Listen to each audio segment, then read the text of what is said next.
Welcome back to Indigenous Food Friday, and let's make Neshnabe, Mnomen, Nagen, or a wild rice dish.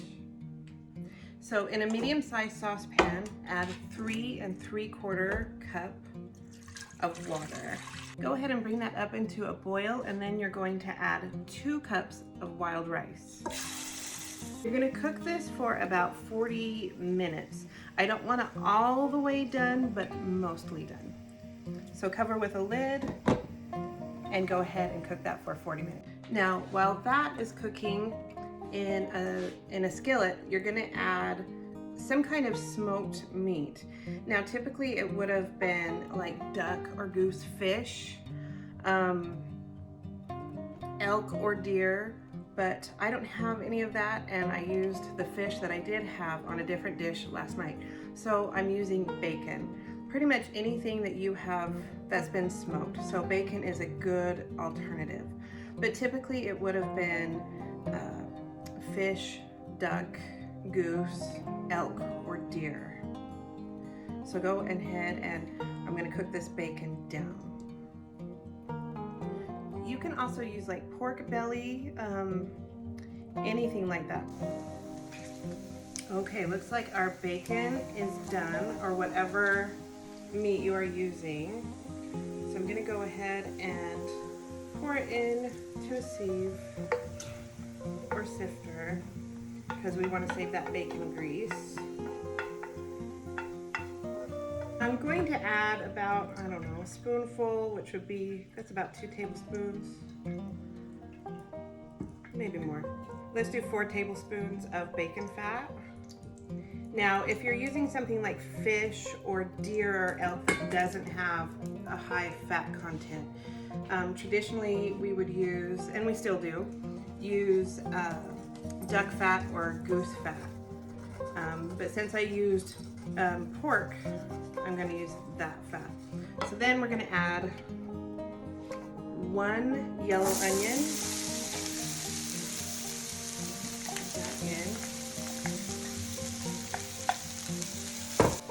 Add a sprinkle of salt and some pepper.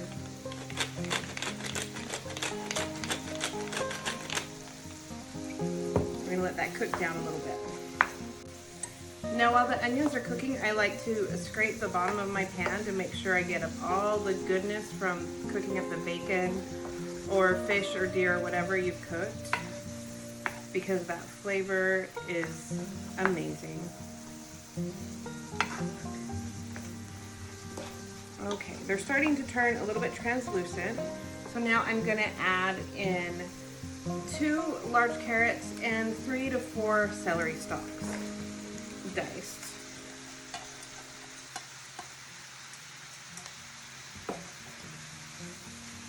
Another layer of sprinkle of salt and pepper.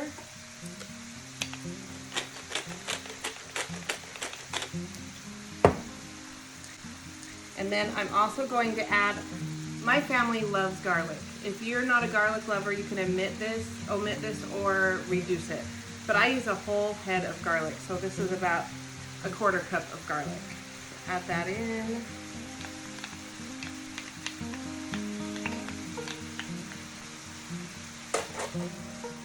And we're going to let that cook down a little bit.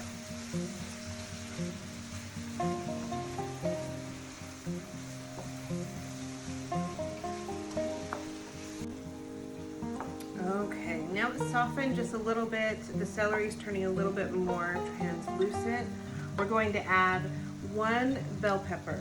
Now I know some people don't like bell peppers, that's fine. You can add or omit anything that you want, really. So go ahead and mix that up. We're just going to cook it a little bit. Now if you want to be really tradish, I like to use like morel mushrooms, or my favorite is puffballs, but they're hard to find this time of year, so I am just using store-bought, what do you call them, the button mushrooms. So yeah, that's what we're going to use. So go ahead and cook that down. We're not going to cook the mushrooms all the way because they're going to finish cooking in the oven. I'll show you in a minute.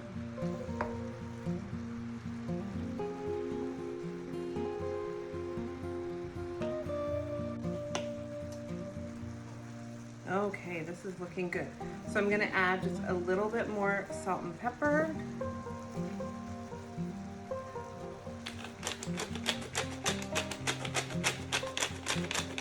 And then hopefully you have some fire cider that we've been making. If not, I've got recipes on my feed.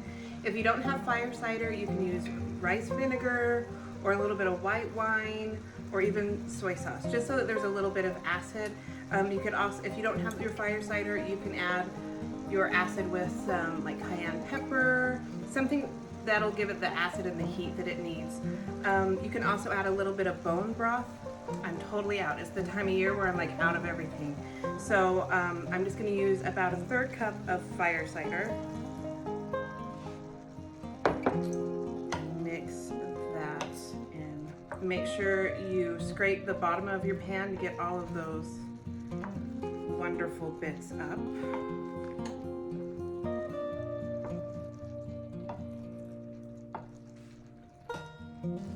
Okay, so your wild rice has been simmering for about 40 minutes. It's almost done.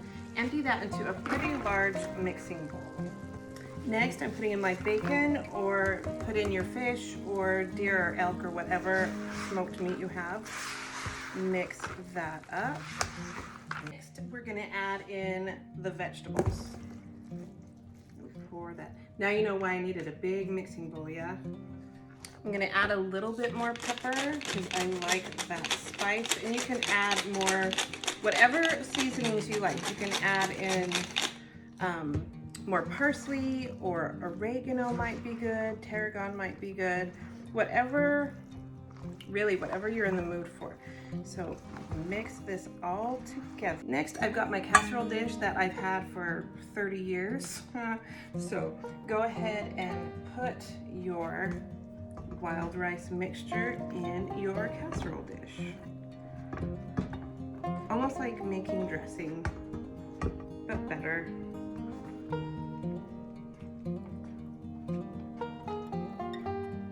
This looks beautiful.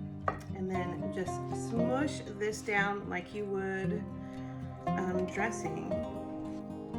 Now I like to smush it down really well so it almost forms like a loaf, because I just think it looks beautiful like that. Beautiful. Now I'm just gonna add a few green onions on top, reserving the majority for dishing up. Now go ahead and cover this with foil. Cook it in a 350-degree oven for 40 minutes. Okay, so it's cooked for 40 minutes. And go ahead and dish up.